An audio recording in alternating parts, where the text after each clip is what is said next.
పచ్చి బాలింతాయి మాత్రలు మింగుతూ ఒళ్ళు నొప్పులు ఉన్న ఓర్చుకొని అమ్మ కక్కి ఎరిగిన పొత్తి గుడ్డాల పిండేసి సాకరిలో అమ్మోలు సబ్బోలే ఎరుగును. చిన్న నోట అమ్మ అమ్మని అంటే గావురంగానే మారాము చేస్తే పావురంగా అమ్మ సంపాను గిల్లి దాడి సంకాల ఎత్తుకుంటాది. రత్నమా మెరిసే ముత్యమా నా బంగారు తల్లని అంటది.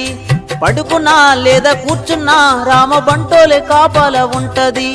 చందామామను చూపి గోరు ముద్దలు పెట్టి జోలా పాడి అమ్మ పండుకోబెడుతుంది. అమ్మా